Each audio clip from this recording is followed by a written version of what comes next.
경제 매거진의 박영선입니다. 세계 최대의 인터넷 책방 아마존닷컴을 비롯한 인터넷 기업들이 곧 부도가 날지 모른다라고 한 미국 경제지가 경고성 기사를 보도해서 관심을 모았던 한 주였습니다. 요즘 미국의 언론들은 인터넷 기업의 거품을 꼬집는 기사를 특집으로 자주 싣고 있는데요. 포춘지에서는 인터넷 기업들이 매출액을 부풀리기 위해서 사이트에 광고를 서로 내주고 있어서 인터넷 기업의 회계장부는 엉터리다라는 지적을 했습니다. 이런 영향 때문인지 요즘 미국의 나스닥에는 공모가를 밑도는 기업들이 생겨나고 있습니다. 우리나라 코스닥도 이 영향으로 휘청거리는데 특히 다음 달에는 4조 원에 달하는 대규모 유상 증자까지 기다리고 있어서 앞으로 코스닥의 향방에 관심이 모아지고 있습니다. 이번 주 경제 매거진 커버 스토리는요. 재건축한다는 아파트를 사는 일 과연 실익이 있느냐 하는 문제를 따져보도록 하겠습니다.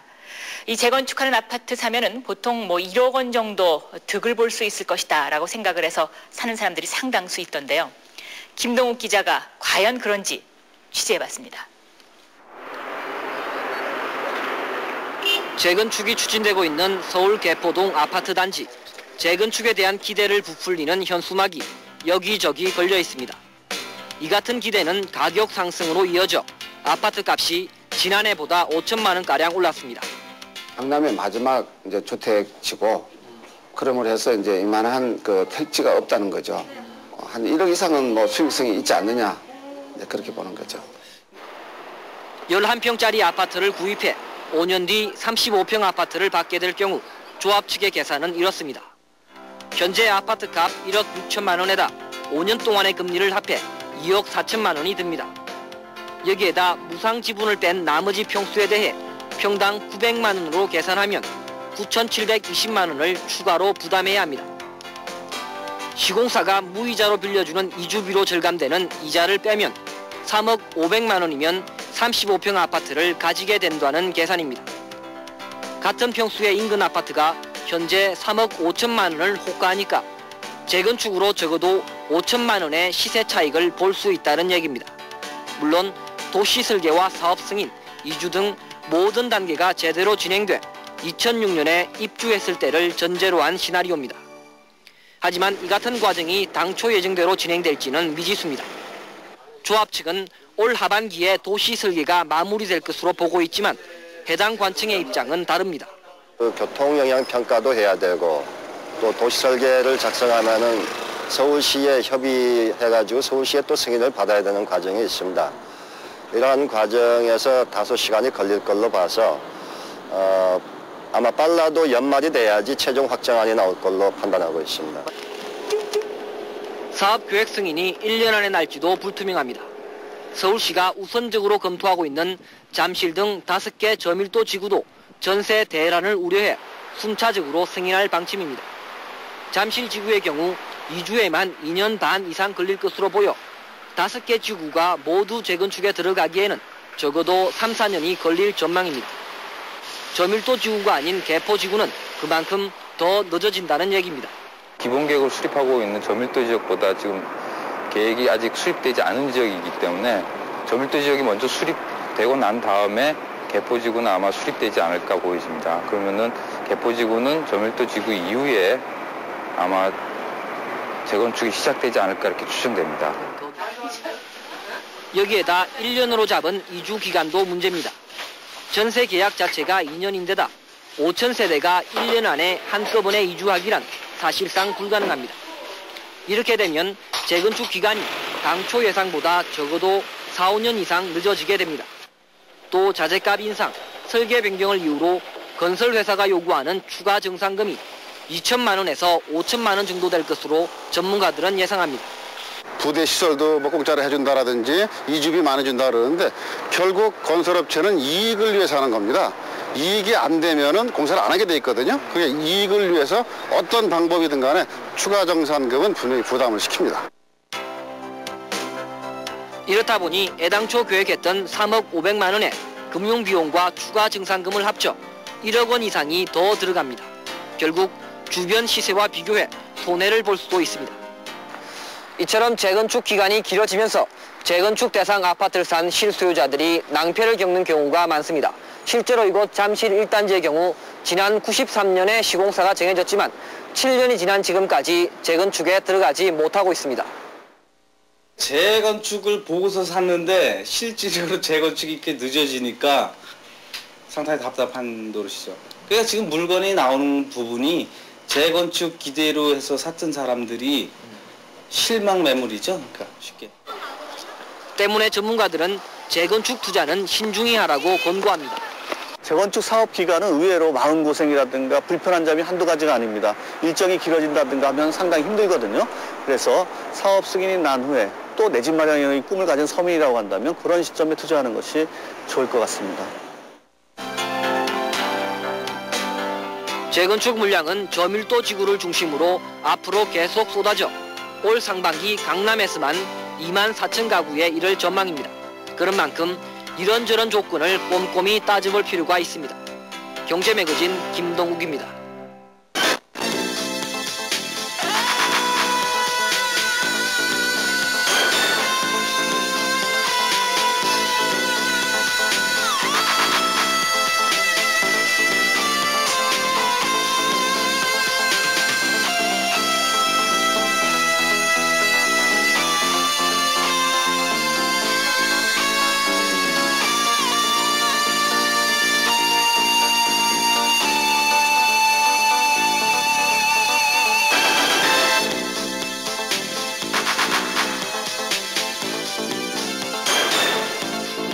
안녕하십니까. 경제매거진의 박영선입니다. 경제 위기설 공방에 이은 주가 폭락을 불안하게 바라봐야 했던 한 주였습니다. 그래서 경제 강요도 대책 마련한다고 부산을 떨었었는데 현대그룹의 일시적 자금난까지 터지면서 이제는 다급함을 느끼게 합니다. 대우채권 문제 때도 잘 해결되는가 했더니 결국 지금 금융기관의 부실로 다시 돌아왔고 소문으로 나돌던 현대의 자금난도 이제는 수면 위로 떠올라서 금이 가고 있는 독에 다시 돈을 부어야 하는 악순환이 되풀이되고 있습니다. 대통령께서 때마침 엊그제 백성들의 이러한 심사를 헤아렸는지 국민들의 피로감을 언급했습니다. 사실 국민들은 개혁이 혹시 정략적으로 이용되고 있는 것은 아닌가 하는 의심에서 더 피로감을 느끼는지도 모릅니다. 실사구시를 추구한다는 지도자들이 수시로 말을 바꾸면서 정략적인 실리를 챙겨가는 상황에서 염증을 느끼지 않을 수 없습니다. 또 위기설이 나돌 때마다 등장하는 우리 경제가 펀더멘탈이 괜찮다라는 말도 그렇습니다. 그러면서 용적률을 갑자기 제한하겠다고 밝혀서 논란이 일었습니다. 물론 옳은 방향입니다. 그러나 서울시의 이런 발표는 여러 가지 비난을 받았습니다. 서울의 산이란 산은 거의 다 가릴 정도로 아파트가 다 올라선 다음에 웬 뒷북 행정이냐는 비난에서부터 급작스럽게 이랬다 저랬다 하는 정책에 아파트값이 흔들리자 혼란스럽다는 것이죠. 흔히들 용적률이 낮아지면 아파트를 높게 지을 수 없기 때문에 개발 가치가 떨어진다고들 하는데 이제는 그렇지 않습니다. 이제는 녹지 공간이 바로 돈으로 계산되기 때문입니다. 이성일 기자가 용적률이 낮아서 비싼 값으로 거래되는 아파트를 찾아보고 서울시의 흔들리는 정책으로 울상이 된 재건축 아파트의 실태를 보여드리겠습니다. 서울 목동의 한 아파트 단지.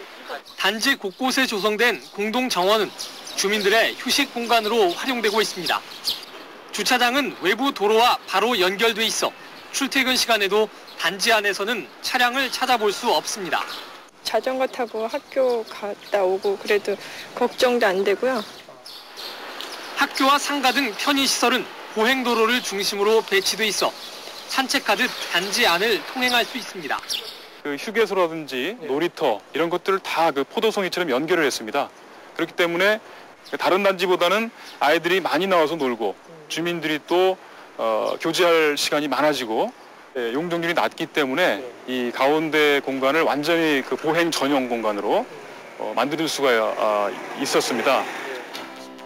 이처럼 땅에 비해 건축 면적이 작은 단지, 즉 용적률이 낮은 이 아파트는 주변 아파트에 비해 평당 110만 원 정도 비싸게 거래되고 있습니다.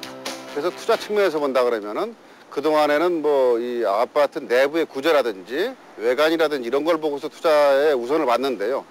그 대지 면적 비율이 많은 아파트를 선호하게 됩니다. 결국 이게 보다 쾌적한 주거 환경을 위해 최근 서울시는 건물의 용적률을 강하게 제한하기로 했습니다. 서울시의 새 조례안에 따르면 땅 넓이의 3배까지 건물을 지을 수 있도록 허용해 오던 것이 3분의 2 수준으로 낮아집니다. 용적률은 전체 땅 넓이와 건축 평수를 비교한 수치로 300%가 되면 20층이 넘는 초고층 아파트를 건설할 수 있지만 200%로 낮아지면 건물 높이가 15층을 넘을 수가 없습니다. 그만큼 건축할 수 있는 넓이는 줄어드는 반면 주변 공간은 넓어진다는 얘기입니다.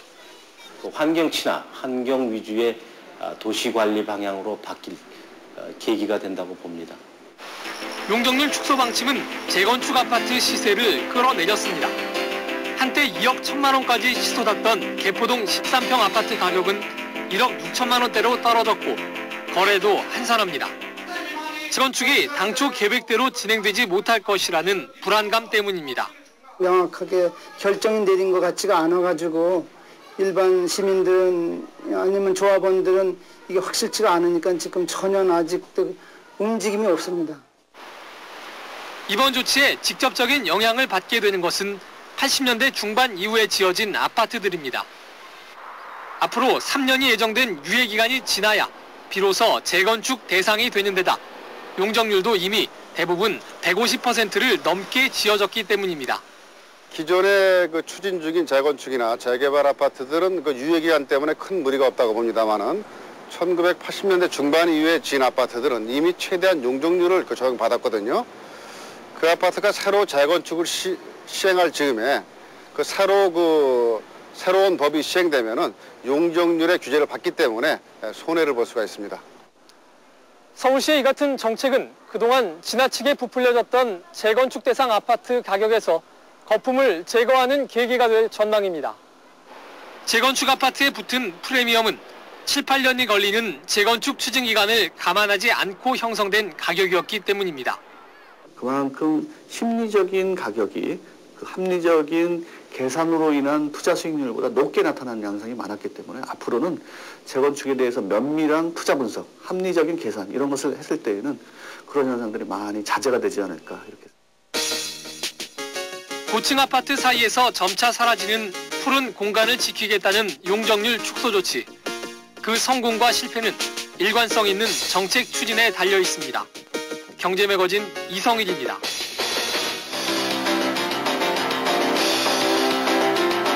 있고 정말 많은 광고가 있는데요.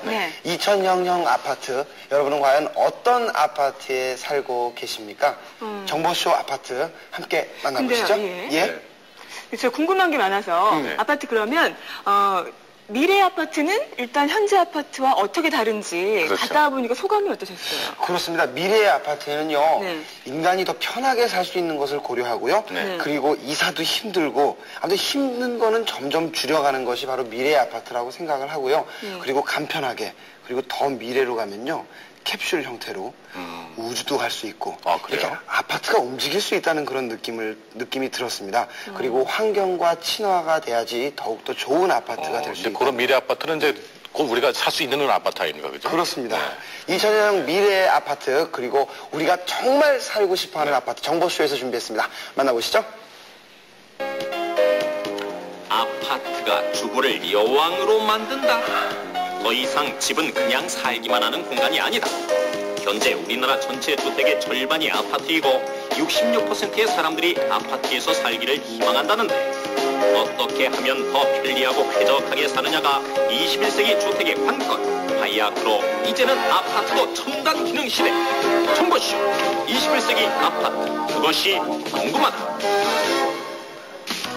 예전엔 풀로 지붕을 엮고 흙으로 벽을 받은 초가집에 살았는데 1956년부터 정부는 주택난을 해결하기 위해 좁은 땅에 많은 사람이 살 수 있는 아파트를 정책적으로 짓기 시작했다. 당시는 5층만 해도 고층 아파트였지만 45년이 지난 지금 20층이 넘는 초고층 아파트가 즐비하게 서 있다. 현재 최첨단의 아파트는 과연 어떻게 생겼을까? 화제를 모았던 107평형 초고가 귀족 아파트 드디어 완공이 됐습니다. 보시죠. 들어가면서 놀랐어요. 비닐을 안 뚫었고요. 대리석이고요. 이미 분양은 끝났고요. 전날이 입주 사흘 전이었습니다. 이쪽이 거실입니까? 가보죠. 어떻습니까? 들어오신가요? 이야. 이 바깥은 뭐죠? 네, 운동장 같아요, 운동장. 여기가 몇 층입니까? 20층입니다. 20층 아파트에 개인 정원이 있어요? 네, 여기 있습니다. 잠깐만요. 이야. 이거 뭐예요? 전용 정원이 60평이니까요. 전부 합하면은 167평입니다. 이게 마당입니다. 예. 가구는 물론 에어컨까지 미리 북박이로 설치가 되어 있고요. 부엌의 모든 시설도 다 북박이 시스템 키친입니다. 조금 신기한 게 있습니다. 이런 뭐 가전제품도 신기하고요. 또 부엌으로만 통하는 출입문이 따로 나 있습니다. 자, 이거 밖으로 나갈 수 있죠? 욕실에는 전용 사우나 칸이 마련되어 있어서 따로 사우나 갈 필요가 없고요. 욕실 곳곳 그리고 작은 수도꼭지조차 모두 최고급 마감재로 만들어졌습니다. 화장대도 굉장히 고급스러워 보이죠? 지하에서는 저렇게 조깅을 할 수 있고요. 또 골프 연습도 할 수 있게 되어 있습니다. 이쯤 되면 궁금해지는 게 있죠? 제가 지금 20층에 이 발을 딛고 있는 이 아파트 107평 얼마? 19억. 에? 19억. 전 잘못 들은 줄 알았습니다.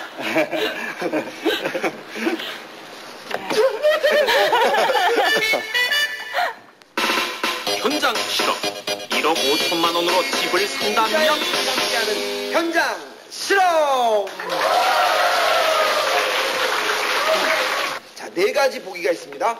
서울 외곽의 단독주택 35평형 모두 1억 5천 서울 도심 아파트 17평형 서울에서 30분 수도권 아파트 31평 서울에서 2시간 경기도 전원주택 50평 모두 1억 5천만 원으로 살 수 있는 집인데요. 과연 주부님들은 몇 번을 선택하셨을까요? 백화점, 지하철, 모든 교통이 다 편리하기 때문에 생활권을 잡기 위해선 2번을 선택하셨죠? 아유, 잘하셨습니다. 예, 감사합니다. 모두 한 방에서 주무시나요? 수도권 30분 아파트 선택하셨어요? 네. 특별한 이유가 있으십니까? 뭐 서울 시내에서 30분 거리면 공기 그렇게 나쁘지 않고 예. 또 아이들 교육 문제도 있고 예. 그리고 뭐 출퇴근 시간만 피하면 또 교통도 편리하고 그래서요. 왜 4번? 네, 저는요 애들이 이제 아직 학교를 다 끝냈거든요. 예. 이제 노생활 겸 이제 편안한 데로 가서 조금 넓은 데서 그야말로 진짜 텃밭도 가꾸고 예. 그렇게 살으려고 합니다. 자, 1억 5천만 원으로 집을 산다면은요. 4번 전원주택과 수도권 아파트 31평형이 열심히 다퉈봤는데요. 역시 가장 선호하는 것은 서울에서 30분 거리 수도권 아파트 31평형입니다. 실제로 1억 5천만 원으로 살 수 있는 아파트는 서울 개포동의 11평 그리고 경남 울산에서는 62평까지 널찍하게 살 수 있다. 왜 아파트에 사는가? 요즘 아파트 어떨까요? 함께 들어가서 만나보시죠. 수도권 32평형 아파트의 최신 모델 하우스인데요.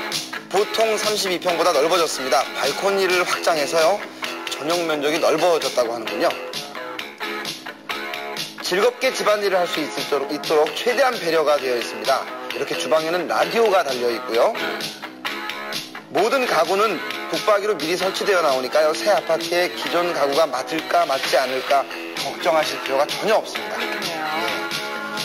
주부를 위한 파우더룸 그리고 드레스룸도 따로 있고요.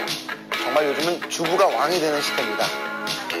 요즘 아파트 생활의 편의를 최대한 고려해서 세심하게 지어졌는데요. 편리성 때문에 주부들이 아파트를 선호하고 있는 것 같습니다. 주부가 보는 아파트의 조건, 쾌적성, 편의시설 등의 주변 환경이 1순위. 남편의 출퇴근 교통 여건, 아이들이 다닐 학교도 중요하다. 그러나 21세기에는 아파트의 조건들이 달라진다. 자연과 사람이 어우러진 자연 친화형 아파트가 인기를 끌 전망. 풀 한 폭이 없는 삭막한 도심을 벗어난 자연 친화형 아파트에는 산책로는 물론 시원한 폭포와 실개천까지 마련되어 있다. 아파트의 저층도 계단형으로 만들어져 앞 건물에 햇빛이 가리는 일이 없는 것도 자연 친화형 아파트의 특징이다. 예. 정보통신 환경이 완벽하게 갖춰진 사이버 아파트도 인기를 끌 전망. 2003년까지 지어지는 아파트의 30%가 사이버 아파트라는데 사이버 아파트 대체 뭐가 다른 걸까?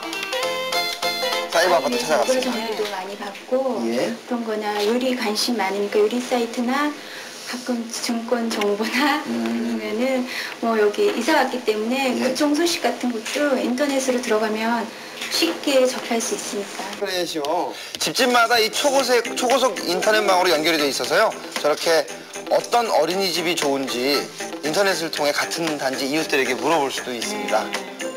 아직까지는 인터넷만 되는 수준이지만요. 앞으로는 화상전화나 무인 경비 시스템 등으로 그 서비스를 늘려갈 거라고 하니까요. 우리 기대해봐도 좋을 것 같습니다. 앞으로는 투기 목적보다는 생활의 편의성과 쾌적성에 초점을 맞춘 기능성 아파트가 인기를 끌게 된다.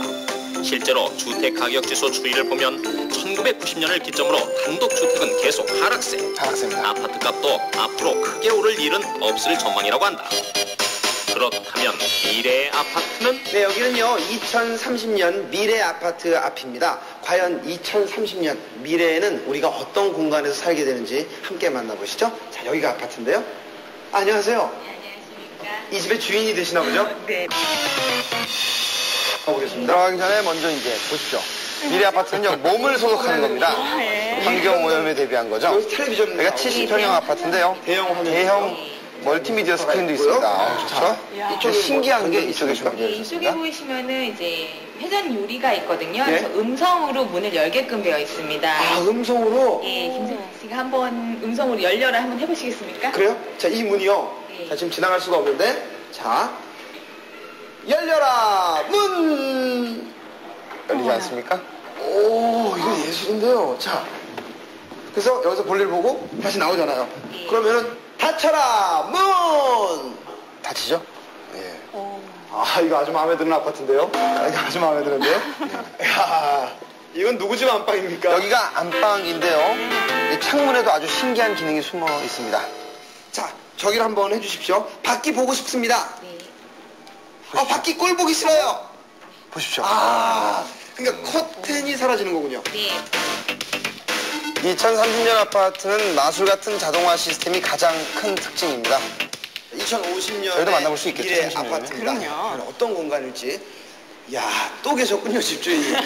이 안에 들어가지도 못하네요. 예, 이것도 리모컨으로 제가 가지고 있는 걸로. 마치 영화 속 우주선 입구처럼 딱 이렇게 들어갑니다.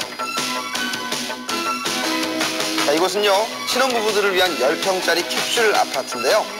하나의 기둥 안에 부엌, 욕실 등의 공간이 숨어 있습니다. 이렇게 돌아가면서 사용할 수 있는 겁니다. 캡슐 아파트는 이동이 가능해서 달에다 갖다 놓으면 우주 아파트, 바다 밑에 갖다 놓으면 해저 아파트가 되죠. 자, 어떻습니까? 미래 아파트 꼭 한번 살아보고 싶지 않으십니까? 지금 네. 저 화면에 봤던 어르신들이 그러실 것 같아요. 오래 살고 볼 일이야. 뭐 이러실 것 같은데. 근데 2030년 아파트는 지금도 가능한 거 아닌가 모르겠어요. 보면 다 설치가 돼 있잖아요. 뭐 열려라 그런 거 다. 그렇습니다. 하지만 뭐 실용화가 안 되는 데는 어떤 이유가 있겠죠. 네. 비용 때문에 그런 거. 그럴 수도 있겠고요. 제가 보기에는 2005년도면 가능하지 않을까 보여지는데. 그렇습니다. 그리고 미래 아파트, 또 우리가 요즘 살고 싶어하는 아파트 이런 것들을 이렇게 알아보면은요. 가구를 가지고 이사를 할 필요가 없습니다. 거의 대부분이 북박이로 준비가 되어 있고요. 그렇죠. 생활의 편리함 쪽으로 계속 발전하고 있더라고요. 예. 참 그래서 이 아파트를 고를 때 어떻게 고려해야 될지 기준이 있잖아요. 뭐 교통인지 또 학교 뭐 또 주변 환경 이게 뭐가 제일 현명한지 아마 잘 모르실 거예요. 그래서 저희가 도움 말씀 주시기 위해서요. 한국부동산경제연구소의 정광영 수사님이시죠? 나오셨습니다. 네. 어서 오십시오. 자, 우리 주부님들이 아파트 사실 때 이 고민이 많잖아요. 그죠? 예, 뭐를 가장 먼저 봐야 될 텐데, 봐야 되는지 말이죠. 좀 또 말씀 주시죠.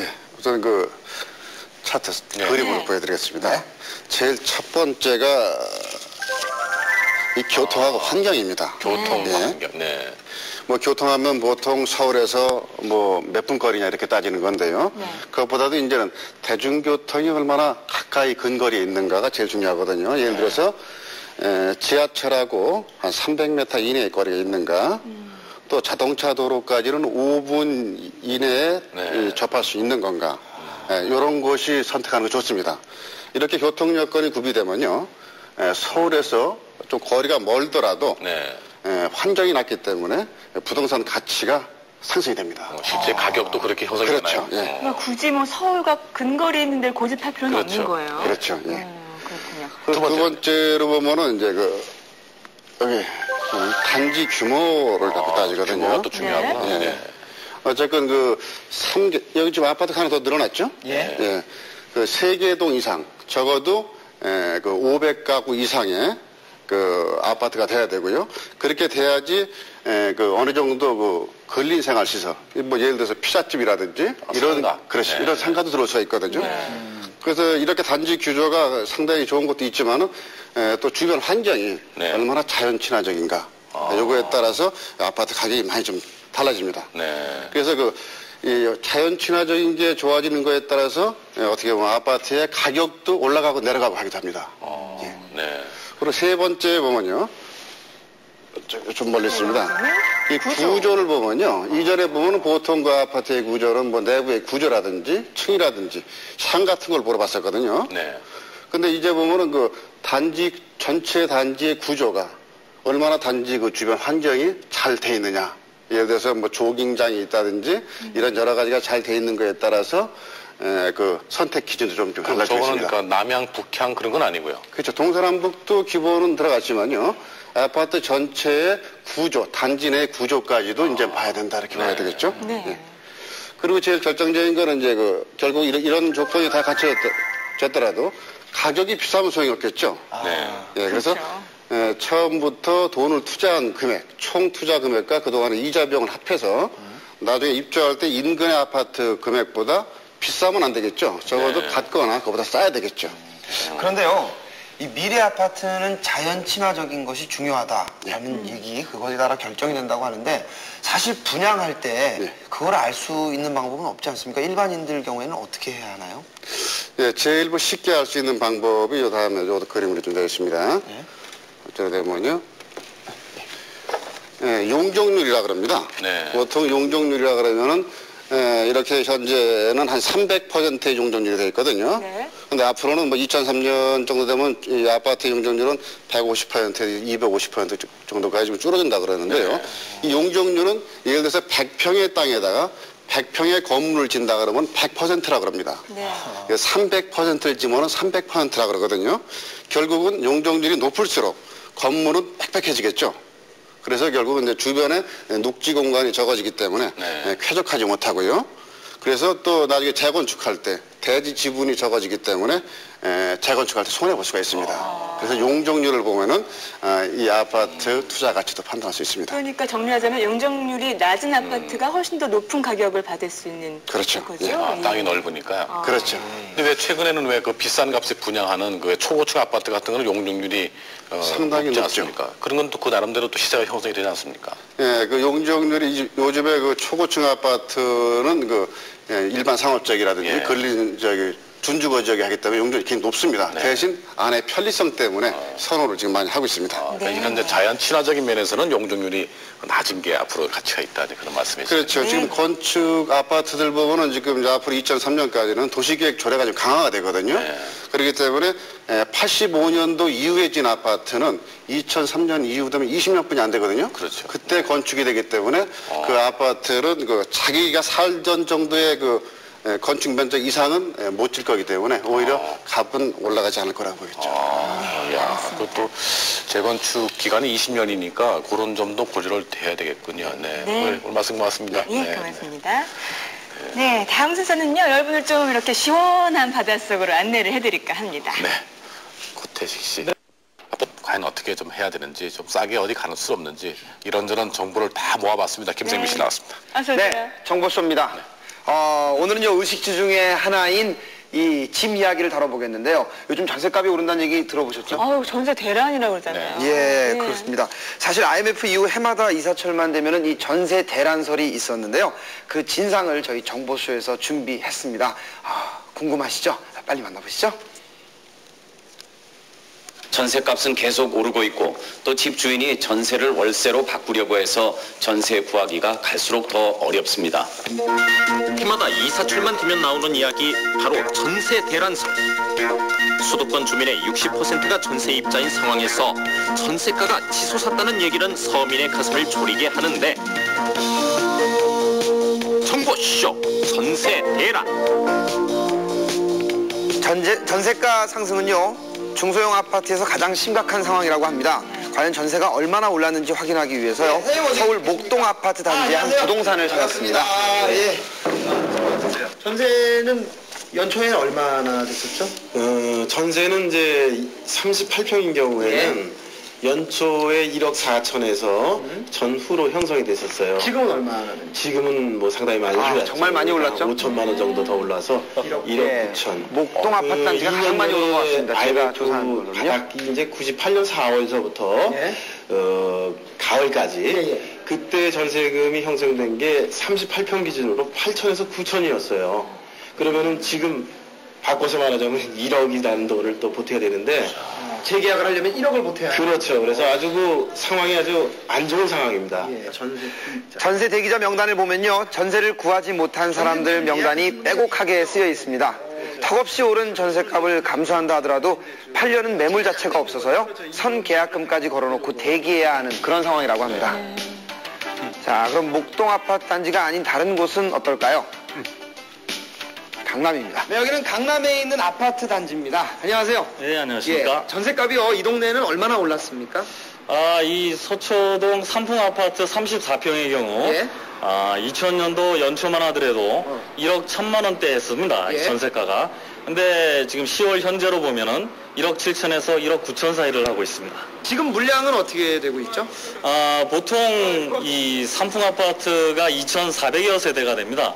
그러면 평상식으로 따져보면은 한 10에서 20% 정도가 전세 물량으로 나와야 되는데 200세대 정도가 나와야 돼요. 그 정도가 나와야 정상인데 금년서부터는 갑자기 물량이 많이 줄어들어가지고 20세대에서 40세대 정도밖에 지금 전세 물량이 안 나오고 있는 시점입니다. 부족하죠. 매매가가 제자리 걸음을 하고 있는데 반해 IMF를 기점으로 내려가던 전세가는 현재 19.5%까지 치솟은 상황. 이렇게 전세가가 오른 이유는 우선 IMF 시기 의무적으로 소형 아파트를 지어야 하는 규제가 없어져 소형 주택의 공급이 부족해진 것이 첫 번째. 또 금리가 워낙 낮아 이자 수익을 별로 기대할 수 없게 된 데다 계속된 집값의 정체로 부동산에 투자하고자 하는 구매 의욕이 저하된 것 등을 이유로 들 수 있는데, 그렇다면 이런 전세가 폭등이 내년까지 이어질까? 내년이 돼서 그럼 전세값이 안정될 것이냐, 그렇게 보이지는 않습니다. 왜냐하면 많은 사람들이 앞으로 내 집을 사기보다는 그 전세라든가 월세와도 임대를 선호할 거로 보기 때문에 전세값이 오르는 폭은 좀 낮겠습니다만 여전히 전세 가격의 강세는 지속될 것으로 봅니다. 한 4, 5개월 정도는 지금 이 소강 상태에다가 약간 하향 곡선으로 간다. 그리고 구정부 전후에 따라서 주변 경기, 또 기름값이 한 50불 된다 그러면 더 내려갈 수도 있겠죠? 집값이 오르지 않는 이상 전세값은 오를 만큼 올랐다로 보시는 거군요. 그렇죠. 지금 80 내지 90%라 그러면은 매매값 대비 더 이상 올라간다면 분할해서 못 들어가겠죠. 그렇죠. 그러니까는 어느 한계는 찼다 이렇게 봅니다. 내년 전세 전망에 대한 전문가들의 의견은 분분한 상태. 어찌됐건 현재 서울에서부터 시작된 전세가 폭등은 수도권 전역으로 퍼지고 있다. 전세가 폭등 시대. 과연 서민들의 선택은 어떨까? 금액인 것 같죠? 허수경 주부님은 4천만 원의 보증금에 매달 50만 원의 월세를 내길 바란다고 했습니다. 우선 직접 아파트를 보고 나서 집주인과 협상을 하기로 했죠. 그러니까 서울로 왔기 때문에 기름값 정도를 월세로 부담할 수 있다는 겁니다. 솔직히 한 가정에서 90만 원, 80만 원 정도 부담스럽죠. 또 뭐 두 방이면 되니까 큰 문제는 없는데 전세 월세 조절을 조금 해야 될 것 같아. 한번 생각해봐. 오면서 생각을 해봐. 자, 이제 중요한 것은 집주인과 협상입니다. 4천에 60 정도는 조금 세기 때문에 여기서 이제 얻으실 분이 좀 바라는 게 조금 다운시켜줬으면 하는 입장에서 말씀드리는 거예요. 그래서